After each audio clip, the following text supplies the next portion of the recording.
d'abord féliciter le président du mouvement et les membres du mouvement Macky Ñor. Il me semble que des conclusions, observations, contributions des panélistes, que la position officielle du gouvernement tendant à mettre en place un mécanisme de filtrage pour les candidatures aux élections présidentielles sur la base de ce qu'on est convenu d'appeler le parrainage à des bases scientifiques, sociologiques, politiques, juridiques et démocratiques. Et ce parrainage, encore une fois, n'est fait contre personne.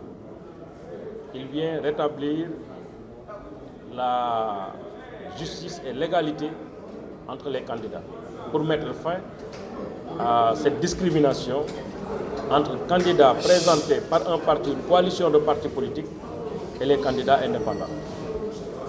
Et cette régulation démocratique trouve sa source dans la modification de l'article 29 de notre Constitution, qui dit que les candidats présentés par des partis politiques ou des coalitions de partis politiques sont dispensés du formalisme de présentation de leur candidature par la signature des citoyens, là où les candidats indépendants sont contraints à cette formalité, qui me paraît être, du point de vue de la loi, au vu de notre Constitution en son article 1er, la Déclaration des droits de l'homme en son article 1er, au regard de l'égalité des citoyens devant la loi, me paraît être une rupture d'égalité des citoyens devant la loi.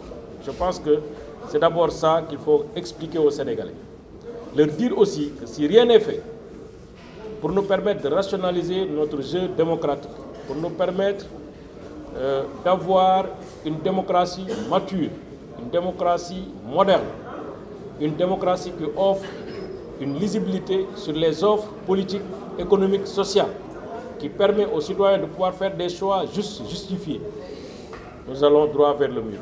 Nous avons vu déjà ce qui s'est passé au niveau des élections législatives, avec 47 listes de candidats.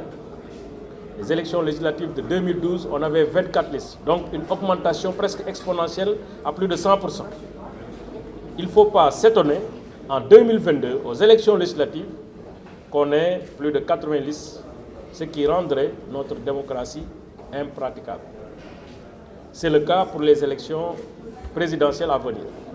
Nous avons vu une prolifération de candidatures qui non seulement met fin, ou en tout cas édulcore la lisibilité des choix des populations et des citoyens, mais aussi c'est clair que cette démocratie aura aussi un coût.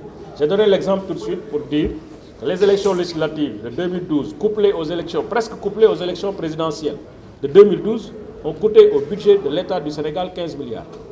En 2012, les deux élections pour 15 milliards. Une seule élection législative en 2017 pour 15 milliards de francs CFA. Ça veut dire ce que ça veut dire. 47 listes, 2700 tonnes, 300 millions de bulletins imprimés. Je pense que le Sénégal ne peut pas se permettre, avec des conditions, n'eût été l'avis interprétatif du Conseil constitutionnel permettant aux citoyens de choisir 5 listes parmi les 47, le vote n'était presque pas possible. 47 représentants dans des bureaux de vote, qui sont des salles de classe. C'est impossible. Je pense que pour préserver notre démocratie, donner aux citoyens les moyens de faire des choix dans des conditions convenables, il nous faut quand même aller vers ce système de parrainage qui n'est pas une création du président, mais qui est un mécanisme de régulation devant permettre aux candidatures qui le souhaitent de respecter ces conditions préalables.